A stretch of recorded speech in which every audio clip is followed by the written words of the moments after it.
Good morning all. നമ്മൾ ഇന്ന് പഠിക്കുന്നത് ഇവാലുവേഷൻ ഓഫ് മാനേജ്മെൻറ്റ് തിയറീസ് ഒരുപാട് മാനേജ്മെൻറ്റ് തിയറീസ് ഉണ്ട്. അതിൽ എങ്ങനെയാണ് മാനേജ്മെൻറ്റ് തിയറി ഡെവലപ്പ് ചെയ്തിട്ടുള്ളത്, ഈ കറണ്ട് ഇതിൽ വരെ മോഡേൺ ആയിട്ടുള്ളതിൽ വരെ എങ്ങനെയാണ് മാനേജ്മെൻറ്റ് തിയറി ഡെവലപ്പ് ചെയ്തിട്ടുള്ളത് എന്നാണ് നമ്മൾ പറയുന്നത്. ഡീറ്റെയിൽഡ് ആയിട്ട് പറയുന്നുണ്ട്. അതിൽ നമ്മൾ ഓരോ ഇതിനെയും എന്ത് ചെയ്തിട്ടുണ്ട്, 4 പീരിയഡ് ആക്കിയിട്ട് മാനേജ്മെൻറ്റ് തിയറീസിനെ 4 പീരിയഡ് ആക്കിയിട്ട് നമ്മൾ ക്ലാസിഫൈ ചെയ്തിട്ടുണ്ട്.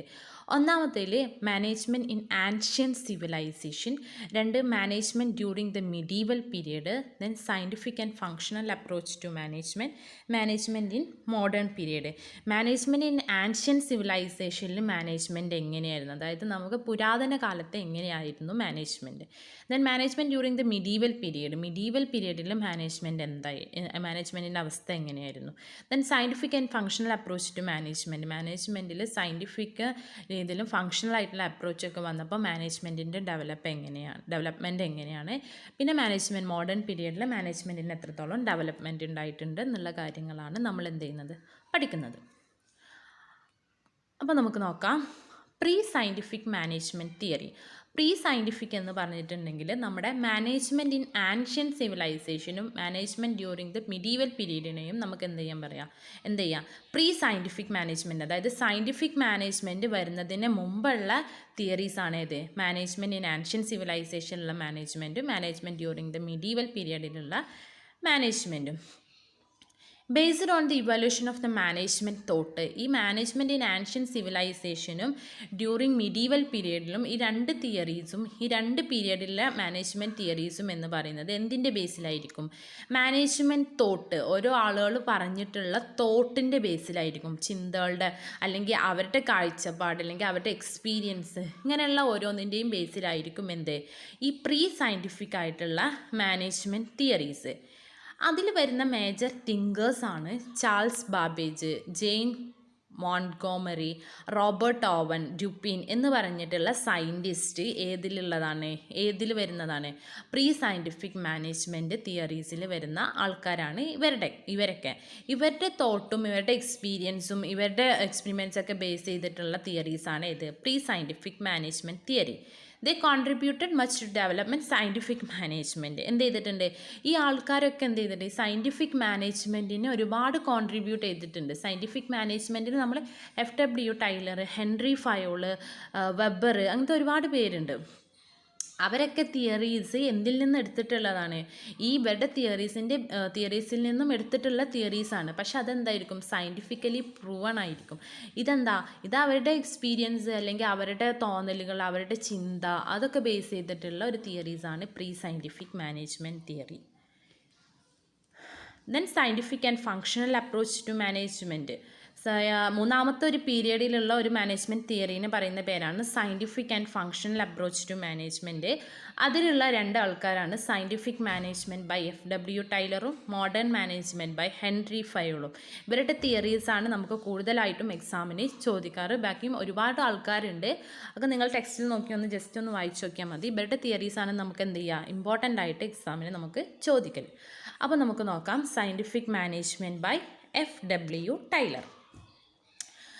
FW ടൈലർ 1856 to 1950, 1856 മുതൽ 1915 വരെയുള്ള കാലഘട്ടത്തിലാണ് FW ടൈലർ ഉള്ളത്. US നാഷണാലിറ്റി, അയാളുടെ നാഷണാലിറ്റി എന്ന് പറയുന്നത് US-ലാണ്. Is a mechanical engineer. ഒരു മെക്കാനിക്കൽ എഞ്ചിനീയർ ആയിരുന്നു FW Taylor. Is the father of scientific മാനേജ്മെൻറ്റിൻ്റെ ഫാദർ ആരാ? FW Taylor. Father of scientific management എന്ന് പറയാൻ കാരണം FW Taylor was the first person who recognised and emphasised the need for adopting scientific approach to management. ഈ management എന്ന് പറഞ്ഞിട്ടുള്ള ഒരു ഇതിൽ സയൻറ്റിഫിക് അപ്രോച്ചും കാര്യങ്ങളും ഒക്കെ അഡോപ്റ്റ് ചെയ്തിട്ടുള്ള അല്ലെങ്കിൽ അതിനെ റെക്കഗ്നൈസ് ചെയ്തിട്ടുള്ള ഫസ്റ്റ് പേഴ്സൺ ആരാ? FW Taylor. FW ടൈലറിൻ്റെ ഫുൾ നെയിം എന്ന് പറഞ്ഞിട്ട് ഫ്രെഡറിക് വിൻസ്ലോ ടൈലർ എന്നാണ്. ഇയാളാണ് എന്ത് ചെയ്തിട്ടുള്ളത്, ഈ മാനേജ്മെൻറ്റിൽ ഫസ്റ്റായിട്ട് സയൻറ്റിഫിക് അപ്രോച്ച് കൊണ്ടുവന്നിട്ടുള്ള പേഴ്സൺ ആരാ, FW ടൈലറാണ്. അതുകൊണ്ട് തന്നെ എന്ത് ചെയ്യാം, he's the father of scientific management. അയാളുടെ 2 പ്രശസ്തമായിട്ടുള്ള ബുക്കാണ് ഷോപ്പ് മാനേജ്മെൻറ്റും പ്രിൻസിപ്പിൾ ഓഫ് മാനേജ്മെൻറ്റും. അയാളുടെ റൈറ്റിങ്സ് 2 പ്രശസ്തമായ books shop management, principles of management. ഈ പ്രിൻസിപ്പിൾസ് ഓഫ് മാനേജ്മെൻറ്റ് ബുക്ക് ഇന്നും ഒരുപാട് ആളുകൾ വായിക്കുന്ന ഒരു ബുക്കാണ് ഇത്, പ്രിൻസിപ്പിൾസ് ഓഫ് മാനേജ്മെൻറ്റ്. അദ്ദേഹത്തിൻ്റെ ഫേമസ് ആയിട്ടുള്ള ഒരു ബുക്കാണ് പ്രിൻസിപ്പിൾസ് ഓഫ് മാനേജ്മെൻറ്റ്. ഇനി എന്താണ് സയൻറ്റിഫിക് മാനേജ്മെൻറ്റ് എന്ന് നോക്കാം. Scientific management means the application of scientific method of study and analysis to the problems of management. Scientific management എന്ന് പറഞ്ഞിട്ടുണ്ടെങ്കിൽ it's the application of scientific methods. എന്ത് ചെയ്യുക, മാനേജ്മെൻറ്റിൽ scientific methods, scientific techniques, scientific ആയിട്ടുള്ള മറ്റുള്ള കാര്യങ്ങൾ, എല്ലാ കാര്യങ്ങളും സയൻറ്റിഫിക് രീതിയിൽ അപ്ലൈ ചെയ്യുന്ന ഒരു മാനേജ്മെൻറ്റിന് പറയുന്ന പേരാണിത് സയൻറ്റിഫിക് മാനേജ്മെൻറ്റ്. അതിൻ്റെ പ്രോബ്ലം സോൾവ് ചെയ്യുന്നതും അതിലെന്ത് ഇഷ്യൂസും കാര്യങ്ങളൊക്കെ ഉണ്ടെങ്കിലും അതെങ്ങനെ സോൾവ് ചെയ്യുക, സയൻറ്റിഫിക് രീതിയിലായിരിക്കും എന്ത് ചെയ്യുക, സോൾവ് ചെയ്യുക. Scientific management means knowing exactly what you want meant to do and seeing that do in the best and cheapest way. FW Taylor കൊടുത്തിട്ടുള്ള സയൻറ്റിഫിക് മാനേജ്മെൻറ്റിൻ്റെ ഒരു ഡെഫിനിഷൻ എന്ന് പറഞ്ഞിട്ടുണ്ടെങ്കിൽ scientific management means knowing exactly what you want. You എന്ന് ഉദ്ദേശിക്കുന്നത് മാനേജ്മെൻറ്റിനെയാണ്. അതായത് scientific മാനേജ്മെൻറ്റിന് exactly knowing what you want. അതായത് യു എന്ന് ഉദ്ദേശിക്കുന്നത് മാനേജ്മെൻറ്റിനെയും മെൻ എന്ന് ഉദ്ദേശിക്കുന്നത് ആരെയാണ്, എംപ്ലോയീസിനെയാണ്.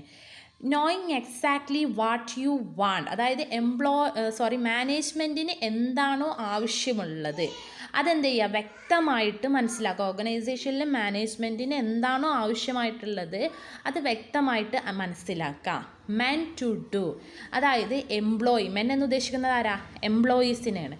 എംപ്ലോയീസിൽ നിന്നും മാനേജ്മെൻറ്റിന് എന്താണോ ആവശ്യമായിട്ടുള്ളത് അത് വ്യക്തമായിട്ട് മനസ്സിലാക്കുക. അതിനുശേഷം scene that they do in the best and cheapest വേ. എന്താ, എംപ്ലോയീസ് ആ ജോലി ചെയ്തിട്ടുള്ളത് ബെസ്റ്റ് ആൻഡ് ചീപ്പസ്റ്റ് വേയിലാണെന്നും കൂടി എന്ത് ചെയ്യുക, മനസ്സിലാക്കുക.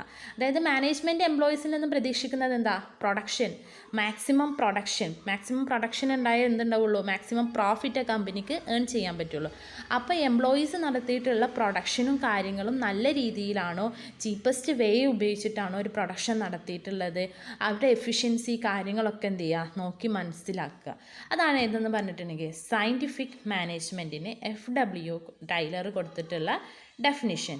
ദെൻ എലമെൻറ്റ്സ് ഓഫ് സയൻറ്റിഫിക് മാനേജ്മെൻറ്റിൻ്റെ എലമെൻറ്റ്സ് ആണ് ഒബ്സർവ് ചെയ്യുക എംപ്ലോയീസിനെ, മെഷർമെൻറ്റ്, അവരെ ഓരോ രീതിയിലും വെച്ചിട്ട് എന്ത് ചെയ്യുക, മെഷർ ചെയ്യുക. Then standardisation, specialisation. ഈ 4 എണ്ണമാണ് ഇത് സയൻറ്റിഫിക് മാനേജ്മെൻറ്റിൻ്റെ എലമെൻറ്റ്സ് എന്ന് പറയുന്നത്. ഇനി സയൻറ്റിഫിക് മാനേജ്മെൻറ്റിൻ്റെ FW ടൈലറുടെ പ്രിൻസിപ്പിൾസ് 6 പ്രിൻസിപ്പിളാണുള്ളത്. ഒന്നാമത്തത് replacement of old rule of thumb method. രണ്ടാമത്തത് scientific selection and training. 3 cooperation between employer and employee, division of work between management and workers, differential piece rate system of wages, mental revolution. നമുക്ക് ഓരോന്നും principles important ആയിട്ടുള്ളതാണ്. അത് ഓരോന്നും എന്താണെന്ന് നോക്കാം. ഒന്നാമത്തത് replacement of old rule of thumb method.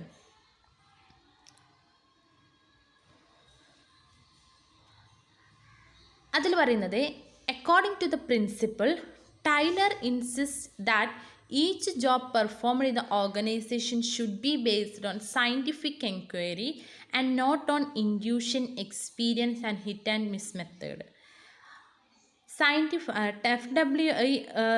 Replacement of old rule of thumb method എന്ന് പറഞ്ഞിട്ടുണ്ട് FW ടൈലറുടെ സയൻറ്റിഫിക് പ്രിൻസിപ്പിൾസ്. ഒന്നാമത്തെ പ്രിൻസിപ്പിളാണിത്. അതിൽ FW ടൈലർ പറയുന്നത് എന്താണെന്ന് വെച്ചാൽ each job performed in the organisation should be based on scientific enquiry. ആ ഓർഗനൈസേഷനകത്തുള്ള ഏതൊരു ജോബും പെർഫോം ചെയ്യുന്നത് എന്തിൻ്റെ ബേസിലായിരിക്കണം?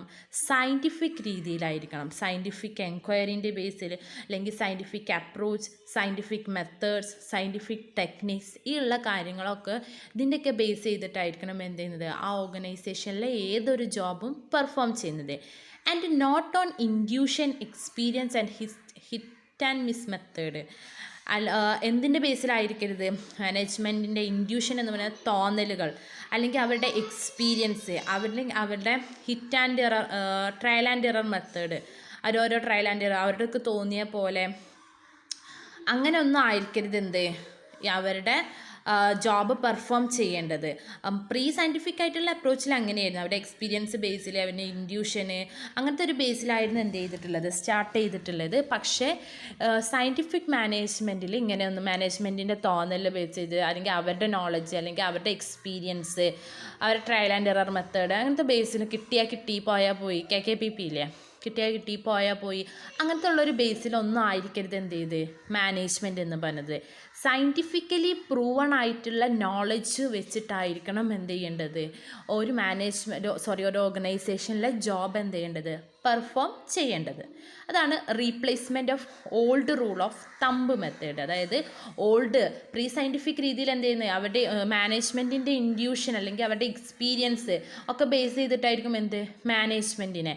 അതെന്ത് ചെയ്ത് തികച്ചും എന്ത് ചെയ്ത് ഒഴിവാക്കി, അവോയ്ഡ് ചെയ്തിട്ട് നമ്മൾ സയൻറ്റിഫിക് ആയിട്ടുള്ള അപ്രോച്ച് നമ്മൾ മാനേജ്മെൻറ്റിൽ എന്ത് ചെയ്ത് കൊണ്ടുവന്ന്. അതാണ് replacement of old rule of thumb method. അതായത് നമ്മുടെ പണ്ടത്തെ മെത്തേഡ്സ് നമ്മൾ എന്ത് ചെയ്ത് റീപ്ലേസ് ചെയ്തിട്ട് പുതിയ മെത്തേഡ്, അതായത് സയൻറ്റിഫിക് അപ്രോച്ച് നമ്മുടെ മാനേജ്മെൻറ്റിൽ എന്ത് ചെയ്ത് കൊണ്ടുവന്ന്. That is replacement of old rule of thumb method.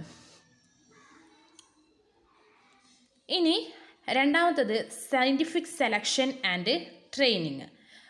എന്ത് ചെയ്യണം, എംപ്ലോയീസിനെ അല്ലെങ്കിൽ മറ്റുള്ള പേഴ്സൺസിനെ ഓർഗനൈസേഷനകത്തിട്ട് സെലക്ട് ചെയ്യുമ്പോൾ നമ്മൾ സയൻറ്റിഫിക് രീതിയിലായിരിക്കണം നമ്മൾ എന്ത് ചെയ്യേണ്ടത്, സെലക്ട് ചെയ്യേണ്ടത്.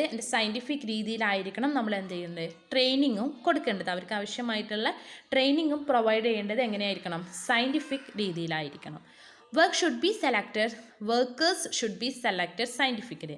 നമ്മുടെ ഓർഗനൈസേഷനിൽ ആവശ്യമായിട്ടുള്ള വർക്കേഴ്സിനെ നമ്മൾ സയൻറ്റിഫിക് ആയിട്ടുള്ള രീതിയിലായിരിക്കണം നമ്മൾ എന്ത് ചെയ്യേണ്ടത്, സെലക്ട് ചെയ്യേണ്ടത്. അല്ലാതെ പേഴ്സൺസിനെ നോക്കിയിട്ടോ അല്ലെങ്കിൽ മറ്റുള്ള പൊളിറ്റിക്കൽ പാർട്ടീസിൻ്റെ റെക്കമെൻഡേഷൻ വഴിയോ ഒന്നും ആയിരിക്കരുത് നമ്മൾ എന്ത് ചെയ്യേണ്ടത്, സെലക്ട് ചെയ്യേണ്ടത്.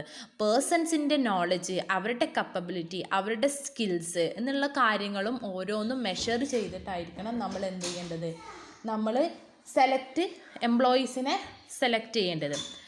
Then training is highly essential to develop their skills and efficiency. Training must also be given for developing their activities to improve performance. എന്ത് ചെയ്യണം, നമ്മൾ ഒരു എംപ്ലോയീസിനെ സെലക്ട് ചെയ്തതിന് ശേഷം നമ്മൾ അവർക്ക് എന്ത് ചെയ്യണം, ട്രെയിനിങ് കൊടുക്കണം. എന്നാൽ മാത്രമേ എന്ത് ചെയ്യുള്ളൂ, പ്രൊഡക്ഷൻ നമുക്ക് മാക്സിമൈസ് ചെയ്യാൻ പറ്റുള്ളൂ. അല്ലാതെ നമ്മളൊരു എംപ്ലോയീസിനെ നമ്മളൊരു ഓർഗനൈസേഷനിൽ കൊണ്ടുവന്ന് അവർക്ക് നമ്മൾ ജസ്റ്റ് ഒന്ന് ഇങ്ങനെ പറഞ്ഞു കൊടുത്താൽ അവർക്ക് എന്ത് ചെയ്യാൻ പറ്റില്ല, അവർക്കത് ചെയ്യാൻ പറ്റില്ല. നമ്മൾ അവർക്ക് ആവശ്യമായിട്ടുള്ള ഓൺ ദ ജോബ് ട്രെയിനിങ്ങും ഓഫ് ദ ജോബ് ട്രെയിനിങ്ങും ഒക്കെ നമ്മൾ എന്ത് ചെയ്യണം, കൊടുത്തിരിക്കണം. എന്നാൽ മാത്രമേ അവരുടെ സ്കിൽസും എഫിഷ്യൻസിയൊക്കെ നമുക്ക് എന്ത് ചെയ്യാൻ പറ്റുള്ളൂ, ഡെവലപ്പ് ചെയ്യാൻ പറ്റുള്ളൂ. അവരുടെ പെർഫോമൻസ് ഇമ്പ്രൂവ് ചെയ്യാനുള്ള ഏറ്റവും ബെസ്റ്റ് മെത്തേഡ് എന്ന് പറയുന്നത് അവർക്ക് ട്രെയിനിങ് കൊടുക്കുക എന്നുള്ളതാണ്. It is better to give training before a work is actually allotted to him. അതായത് ഈ ഒരു പ്രിൻസിപ്പിൾ പ്രകാരം അതിൽ FW ടൈലർ പറയുന്നത് എന്താ വെച്ചാൽ, better to give training before a work is actually allotted to him. അതായത് ഒരു എംപ്ലോയീസിന് വർക്ക് കൊടുത്ത്, നമ്മൾ ഒരു എംപ്ലോയീസിനെ എന്ത് ചെയ്ത് സെലക്ട് ചെയ്തിട്ട് നമ്മൾ ആ എംപ്ലോയി ആ വർക്ക് ചെയ്യുന്ന, ആ ഓർഗനൈസേഷനിൽ ആ വർക്ക് ചെയ്യുന്നതിന് മുന്നേ തന്നെ നമ്മൾ എന്ത് ചെയ്യണം, അയാൾക്ക് അയാൾക്ക് ആവശ്യമായിട്ടുള്ള ട്രെയിനിങ് കൊടുക്കണമെന്നാണ് ഈ ഒരു ഇതിൽ എന്ത് ചെയ്യുന്നത് FW ടൈലർ പറയുന്നത്.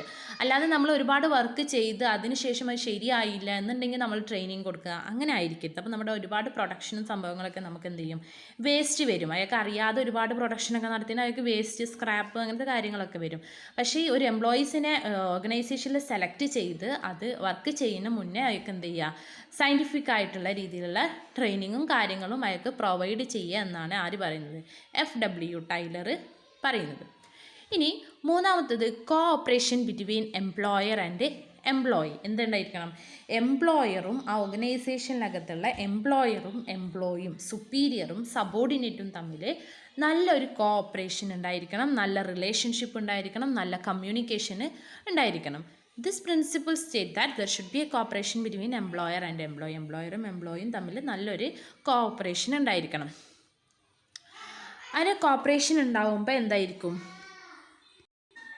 എംപ്ലോയീസിനായിട്ട് മാനേജ്മെൻറ്റ് അല്ലെങ്കിൽ എംപ്ലോയർ നല്ലൊരു റിലേഷൻഷിപ്പ് മെയിൻറ്റെയിൻ ചെയ്യുമ്പോൾ എംപ്ലോയീസിനും എന്തുണ്ടായിരിക്കും, അവരൊരു ഇതുണ്ടായിരിക്കും, ഒരു ഇതുണ്ടായിരിക്കും അവർക്ക്.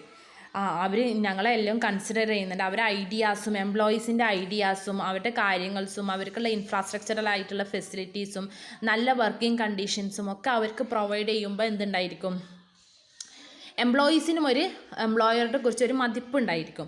അപ്പോൾ എന്ത് ചെയ്യുമായിരിക്കും, ഞങ്ങൾക്ക് ഇന്ന കാര്യങ്ങളൊക്കെ ചെയ്തു തരുന്നുണ്ട്, ഞങ്ങളെ കാര്യങ്ങളൊക്കെ നോക്കുന്നുണ്ട് എന്നുള്ള അറിഞ്ഞാൽ പിന്നെ എന്ത് ചെയ്യും, എംപ്ലോയീസ് മാക്സിമം പ്രൊഡക്ഷൻ ആ കമ്പനിക്ക് നേടിക്കൊടുക്കും, നല്ല രീതിയിൽ പ്രൊഡക്ഷൻ ചെയ്യും, ടൈമിൽ അവർ വരും, അങ്ങനത്തെ കാര്യങ്ങളൊക്കെ എന്ത് ചെയ്യും അവർ ചെയ്യും. അതുകൊണ്ട് തന്നെ എന്ത് ചെയ്യും, പ്രൊഡക്ഷൻ മാക്സിമൈസ് ചെയ്യും. പ്രൊഡക്ഷൻ മാക്സിമൈസ് ചെയ്യുന്നത് വഴി എന്ത് ചെയ്യും, കമ്പനിക്ക് മാക്സിമം പ്രോഫിറ്റ് എന്ത് ചെയ്യാൻ പറ്റും, അറ്റൈൻ ചെയ്യാൻ പറ്റും. അപ്പോൾ എംപ്ലോയറും എംപ്ലോയിയും തമ്മിൽ എന്ത് ചെയ്യണം, ഹാർമോണിയസ് ആയിട്ടുള്ള ഒരു കോഓപ്പറേഷൻ ഉണ്ടായിരിക്കണം. എവിടെ ഉണ്ടായിരിക്കണം, ആ കമ്പനിയിൽ ഉണ്ടായിരിക്കണം. That is cooperation between employer and employee.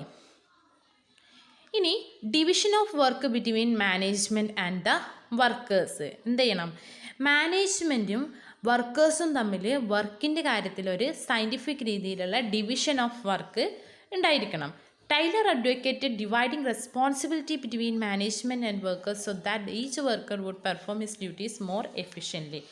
Taylor ഈ ഒരു പ്രിൻസിപ്പിളിൽ അഡ്വക്കേറ്റ് ചെയ്യുന്നതെന്ന് വെച്ചാൽ റെസ്പോൺസിബിലിറ്റി എന്ത് ചെയ്യണം, മാനേജറും വർക്കേഴ്സും തമ്മിൽ എന്ത് ചെയ്യണം, ഡിവൈഡ് ചെയ്യണം.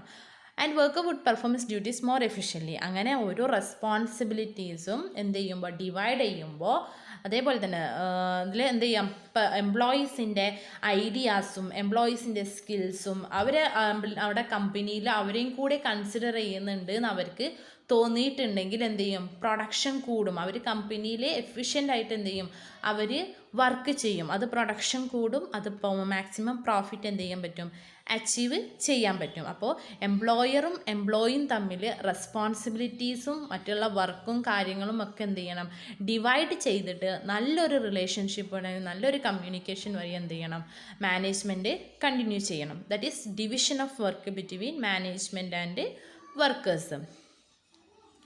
ഇനി അഞ്ചാമത്തതാണ് differential piece rate system of wage. അഞ്ചാമത്തെ ഒരു പ്രിൻസിപ്പിളാണ് FW ടൈലറുടെ differential piece rate system of wage. അതിൽ പറയുന്നത് വെച്ചാൽ ടൈലർ വിശ്വസിക്കുന്നത് എന്താ, financial incentive is the most suitable incentive. അതായത് ആ എംപ്ലോയീസിനെ ആ ഓർഗനൈസേഷനിൽ വർക്ക് ചെയ്യാനുള്ള ഏറ്റവും വലിയ മോട്ടീവ് എന്ന് പറഞ്ഞിട്ടുണ്ടെങ്കിൽ എന്താ, ഫിനാൻഷ്യൽ ആയിട്ടുള്ള ഇൻസെൻറ്റീവ്സ്. അതായത് അയാൾക്ക് സാലറി കിട്ടും, ഇന്ന സാലറി ഇത്ര പെർട്ടിക്കുലർ ആയിട്ടുള്ള സാലറി അയാൾക്ക് കിട്ടും എന്നുള്ളൊരു വിശ്വാസത്തിനാണ് ആരെന്ത് ചെയ്യുന്നത്, ആ എംപ്ലോയീസ് ആ ഓർഗനൈസേഷനിൽ വർക്ക് ചെയ്യുന്നത്. അല്ലാതെ സാലറി ഒന്നും കൊടുക്കുന്നില്ല എന്നുണ്ടെങ്കിൽ ആ എംപ്ലോയീസ് എന്ത് ചെയ്യും, ഓർഗനൈസേഷനിൽ വർക്ക് ചെയ്യുമോ, പ്രൊഡക്ഷൻ നടത്തുമോ, ഒന്നും ചെയ്യൂല. അവർക്ക് ഇന്ന ഒരു സാലറി കിട്ടും എന്നുള്ള പ്രതീക്ഷ വഴിയാണ് എന്ത് ചെയ്യുന്നത്, ആ ഓർഗനൈസേഷനിൽ ആ എംപ്ലോയി എന്ത് ചെയ്യുന്നത്, വർക്ക് ചെയ്യുന്നത്.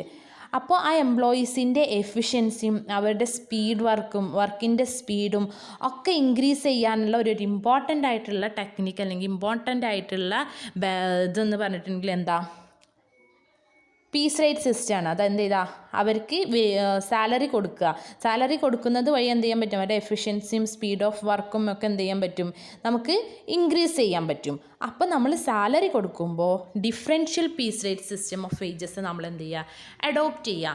അതിൽ പറയുന്നത് 2 പീസ് റേറ്റ് സിസ്റ്റം ഉണ്ട്. സ്റ്റാൻഡേർഡ് പ്രൊഡക്ഷനും ഉണ്ട്, ലോവർ പ്രൊഡക്ഷനും ഉണ്ട്. 2 തരത്തിലുള്ള പീസ് റേറ്റ് സിസ്റ്റം ഉണ്ട്. അതിൽ സ്റ്റാൻഡേർഡ് പ്രൊഡക്ഷൻ എന്ന് പറഞ്ഞിട്ടുണ്ടെങ്കിൽ സ്റ്റാൻഡേർഡ് പ്രൊഡക്ഷനെ ബേസ് ചെയ്തിട്ട് എന്ത് ചെയ്യാം, ഒരു വേജസ് കൊടുക്കാം. പിന്നെ ലോവർ പ്രൊഡക്ഷനെ ബേസ് ചെയ്തിട്ടും ഒരു വേജസ് കൊടുക്കാം. എന്ത് ചെയ്യുക, ഒരു പ്രൊഡക്ഷന് സ്റ്റാൻഡേർഡ് ഫിക്സ് ചെയ്തിട്ടുണ്ടായിരിക്കും. ആ സ്റ്റാൻഡേർഡ് ഫിക്സ് ചെയ്ത് സ്റ്റാൻഡേർഡ് വരെ നമ്മൾ എന്ത് ചെയ്തിട്ടുണ്ടെങ്കിൽ ഒരു സ്പെസിഫിക് സാലറി നമ്മൾ സെറ്റ് ചെയ്തിട്ടുണ്ടായിരിക്കും. സ്റ്റാൻഡേർഡിൽ കൂടുതൽ പ്രൊഡക്ഷൻ നടത്തിയിട്ടുണ്ടെങ്കിൽ അവർക്ക് ആ സ്റ്റാൻഡേർഡ് സാലറിനെക്കാട്ടും കൂടുതൽ സാലറി എന്ത് ചെയ്യും, പ്രൊവൈഡ് ചെയ്യും. ആ സ്റ്റാൻഡേർഡിനെക്കാട്ടിയും കുറവ് പ്രൊഡക്ഷൻ നടത്തിയ എംപ്ലോയീസിന് അപ്പോൾ അവരുടെ സാലറി എന്തായിരിക്കും? സ്റ്റാൻഡേർഡിനെക്കാട്ടിയും കുറവായിരിക്കും. ഫോർ എക്സാമ്പിൾ പറയുകയാണെങ്കിൽ ഇപ്പോൾ സ്റ്റാൻഡേർഡ് ഫിക്സ് ചെയ്തിട്ടുള്ളത് 100 യൂണിറ്റ്സ് ഓഫ് പ്രോഡക്റ്റ് ആണ്. ആ 100 യൂണിറ്റ്സ് ഓഫ് പ്രോഡക്റ്റ് പ്രൊഡ്യൂസ് ചെയ്ത എംപ്ലോയീസിന് 1000 രൂപ സാലറി കൊടുക്കും. 1000 രൂപ സാലറി കൊടുക്കും.